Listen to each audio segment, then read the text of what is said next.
हाँ कहिए। मेरा यही प्रतिज्ञा है, ये शिव धनुष जिस वीर ने तोड़ेगा उसी के साथ मेरा सीता का विवाह होगा। मेरा यही पर्व है। जितने भी राजा आए हैं अपने कार्यक्रम में लग जाए। कि जनक का कहना है जितने भी राजा आए हैं, मेरा प्रतिज्ञा है जिसने ये शिव धनुष को तोड़ेगा उसी से सीता जी का नाता जुड़ेगा।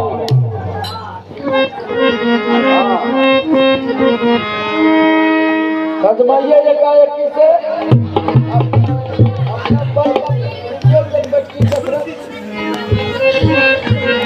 हाँ देखिए, कोई राजा मार धनिये सुनते ही कोई चाहते कि धनुष तोड़ दे।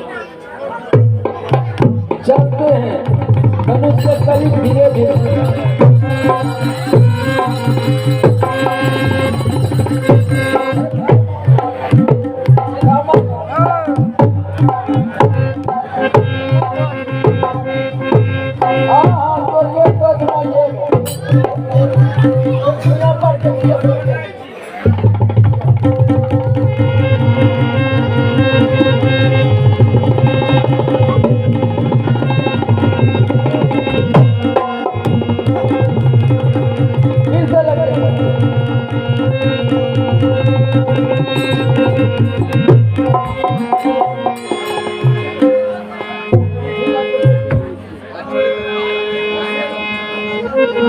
नहीं जुटा मार को बैठकी दे रहे थे, हाथ को फैला रहे थे कसरत। आप एक मान लीजिए।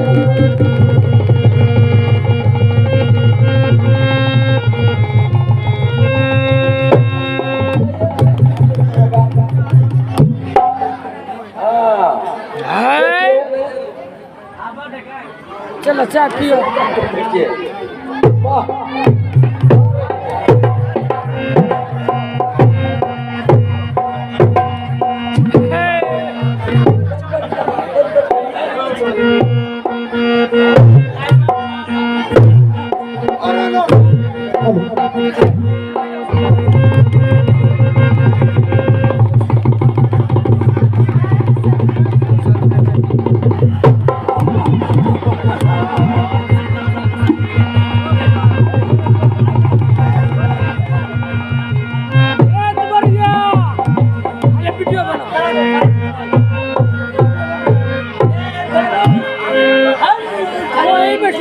वीडियो बना।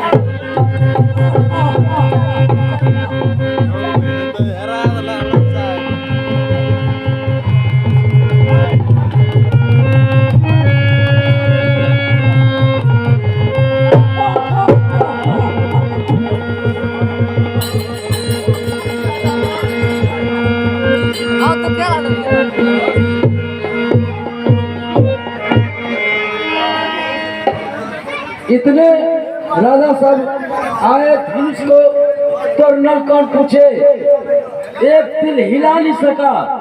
इसमें कारण है, हर माँ चाहती है अपने पुत्री का वर पुत्री के अनुकूल होना चाहिए।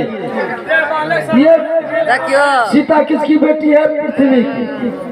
पृथ्वी से आई है और पृथ्वी माँ धनुष को पकड़ रखी है कि जब तक नहीं मेरे पुत्री का योग वर मिलेगा मैं छोड़ूंगी। और जितने राजा आए हैं सभी विवाहित हैं। इसमें कुमारा सिर्फ राम लक्ष्मण है।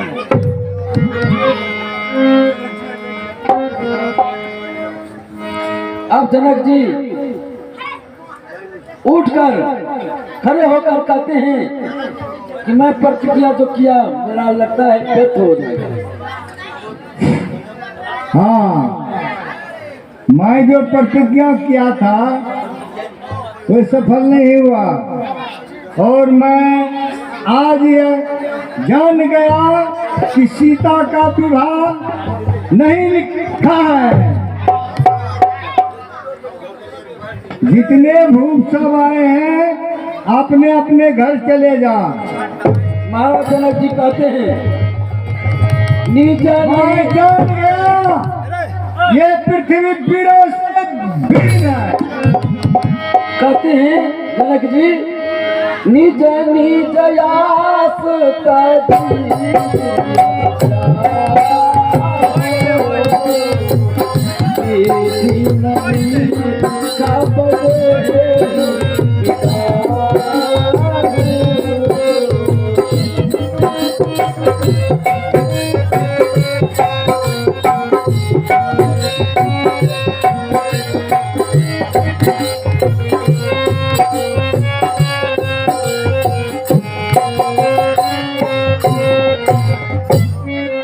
कहते हैं कि मैं जान गया।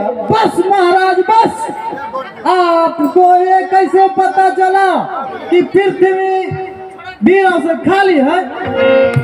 आप नहीं जानते। अब अजू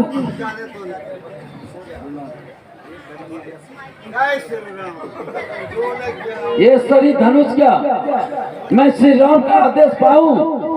आप नहीं जानते रघुकुल नंदन श्री राम भी इस सभा में आए हैं। आपने वीरता का अपमान किया है।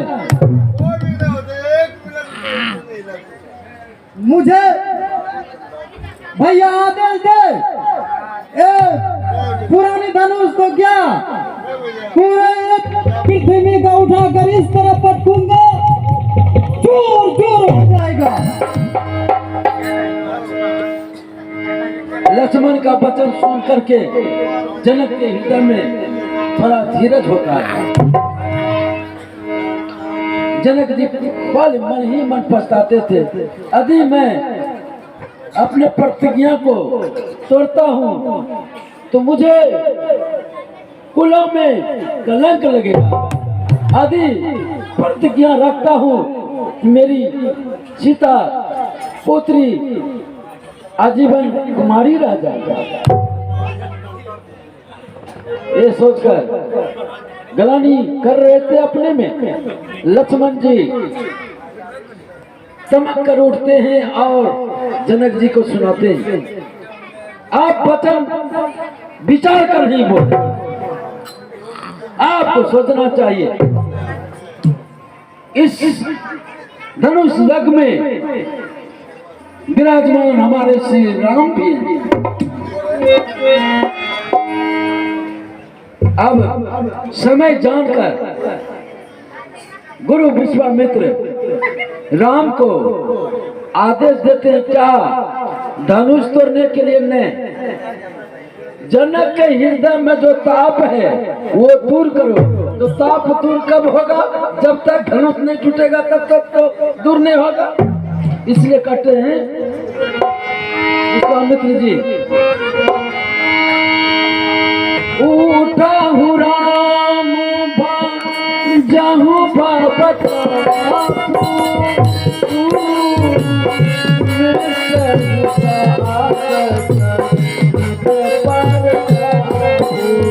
राम सिया राम सिया राम सिया राम सिया राम सिया राम सिया राम। इतना सुनते ही श्री राम जी धनुष के करीब आते हैं और धनुष को छूते नहीं है। क्यों? वो सोच रहे हैं मैं क्या करूं, यदि मैं धनुष को नहीं तोड़ता हूं तो जनक का हृदय में जो ताप है वो दूर नहीं होगा। यदि धनुष तोड़ता हूं तो ये धनुष मेरा वंशज का है, यानी इन्हीं के वंशज में राजा शिवित महात्मा दधीची था, जो कि उन्हीं का हड्डी से ये धनुष बना था। और भगवान जब धनुष के करीब पहुंचते हैं तो 9 रूप में दिखाई देता है। 9 रूप में जो वीर था उनके लिए महावीर, जो काल था उनके लिए महाकाल, और माँ सुनैना के लिए जो धरखे पर से देख रही थी, माँ सुनैना के लिए 2-3 साल का बच्चे, 6 साल का बच्चे दिखाई देते हैं। और सुनीना कहती भी है, अरे क्या महाराज का दिमाग इधर उधर तो कुछ नहीं हो गया, बड़े बड़े राजा सब नहीं तोड़ सका, वो बच्चा को धनुष के समीप क्यों भेज रहा है? लेकिन दूसरा सखी कह रही है, बहन हे महारानी जी, सूरज देखिए कितना छोटा दिखाई पड़ता है, तस्तरी का समान, जब वो उदय होता है तीनों लोग उजियाला हो जाता है, उनका ताप से मानव जो है छांव पकड़ लेता है। प्रभु श्री राम जी धनुष को इतना तेजी से उठाते ही कोई उठाते लख नहीं सकता है, तोड़ते लख भी नहीं सकता है। जैसे बिजली तरकता है, चमकता है, देख सकते हैं बढ़िया से उसी उतने तेजी में धनुष को उठा करके तोड़ा है। हे हाँ पुरोही बना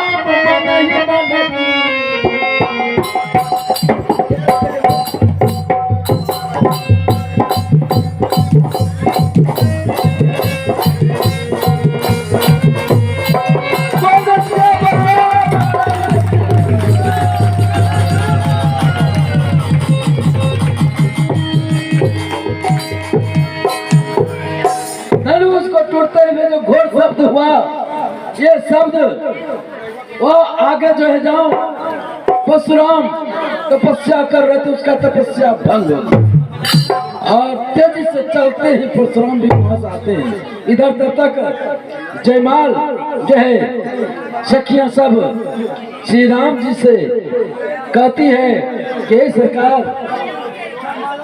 आप सिर को थोड़ा झुकाइए, क्योंकि छोटी सिया है, पहनाने दीजिए।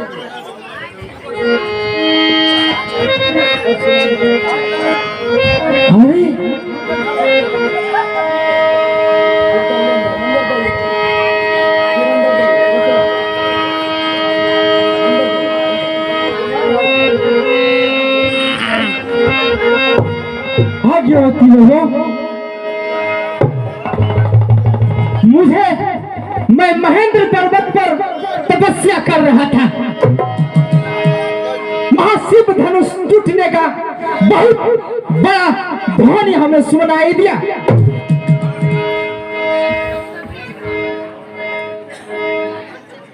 हमें ये बताओ, इस शिव धनुष को तोड़ने का साहस किसने साहस किया? परशुराम के आगमन से सभी बताओ, जनक मूर्ख सभी नहीं तो अभी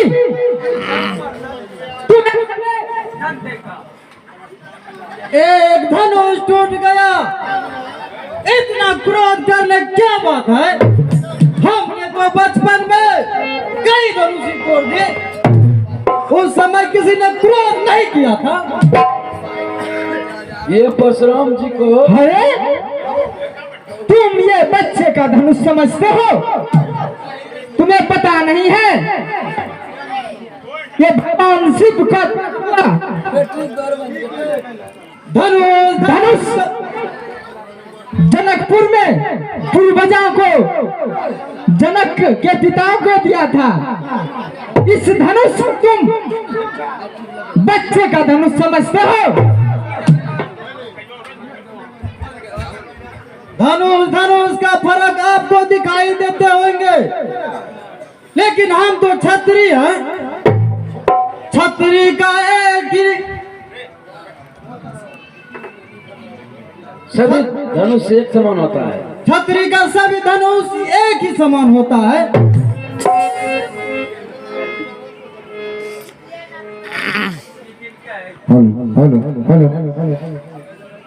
ये लक्ष्मण ये परशुराम जी को याद दिलाते हैं कि आप कितना बड़े हैं और कितना क्या है हम सब जानते हैं, और बचपन में आपके यहाँ गए थे। एक समय की बात है जो कि पृथ्वी माँ बनी थी और लक्ष्मण पुत्र बन करके परशुराम जी के कुटिया पर गए थे।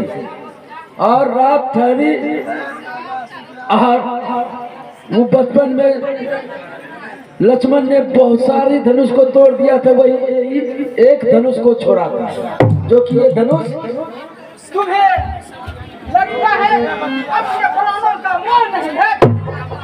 मुझे मोह है कि नहीं, लेकिन आपको इस शिव धनुष पर मोह बहुत दिखाई दे रहा है। लगता है तुम अपने माँ को निपुटी बनाना चाहते हो।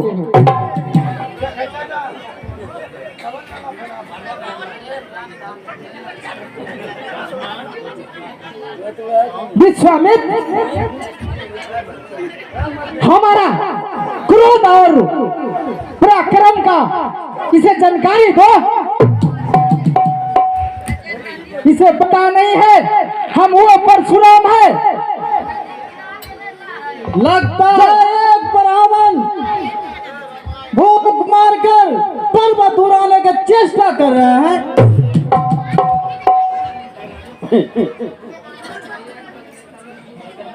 लक्ष्मण जी कहते हैं जैसे बच्चा ये फूंक मार के पहाड़ को पर्वत को उड़ाना चाहते हैं, उसी तरह से आप फटकार दे रहे हैं।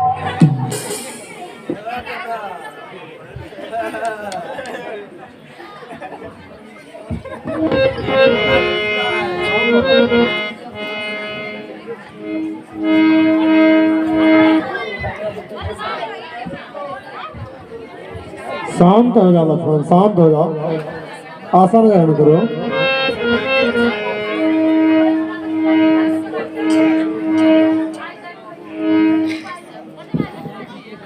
गुरुवर, आप इस पर क्यों गुस्सा करते हैं? और इन्हें, ये तो आपका अपराधी ही नहीं है।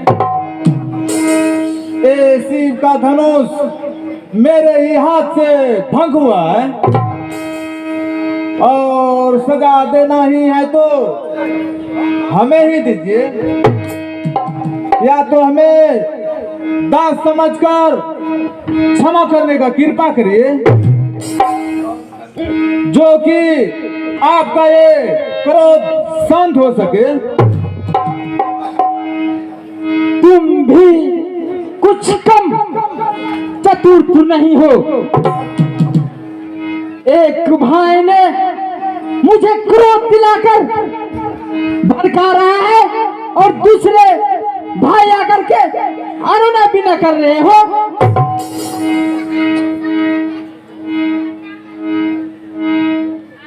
रघुवर, आप तो परशु समेत परशुराम कहलाते हो, और आपने इस राम को अभी तक पहचाना नहीं।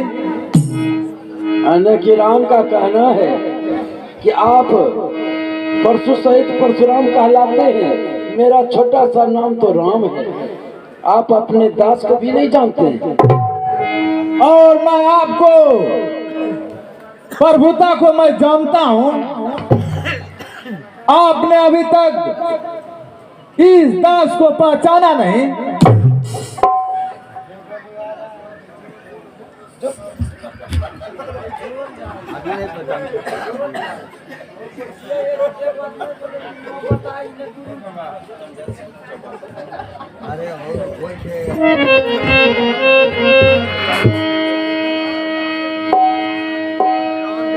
ये जानकर श्री राम जी से परशुराम कहते हैं कि मेरा संदेह दूर करो, लो ये चाप, यानी कि धनुष जो परशुराम के साथ में था पास में। भगवान, तब विश्वास होगा जब आप इस धनुष को परतंचा चढ़ा देंगे, परतंचा चढ़ा देंगे, तब हमें विश्वास हो जाएंगे।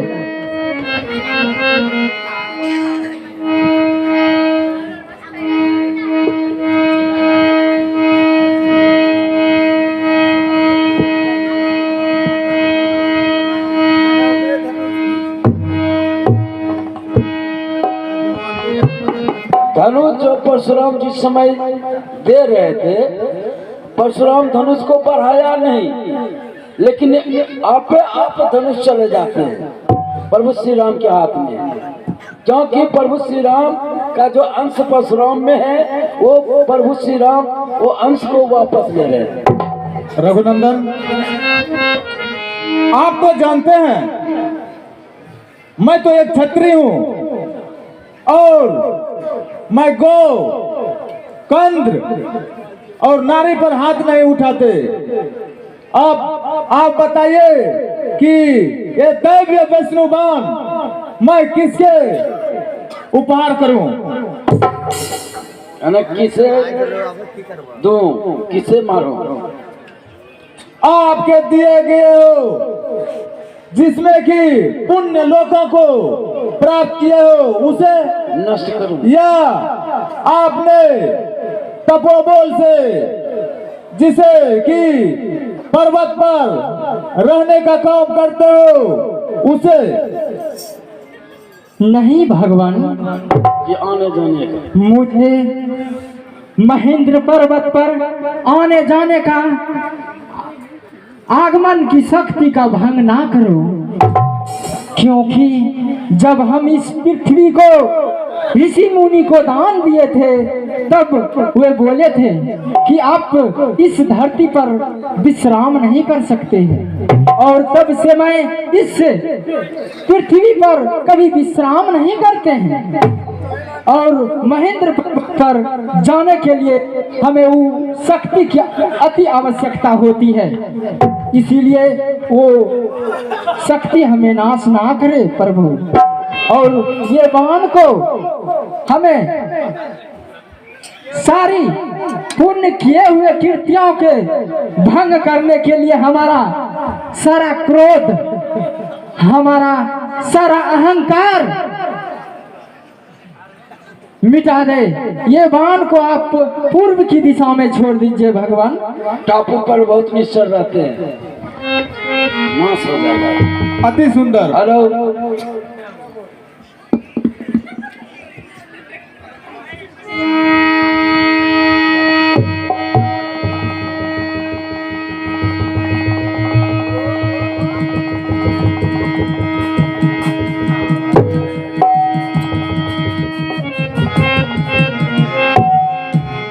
धन्य हो प्रभु।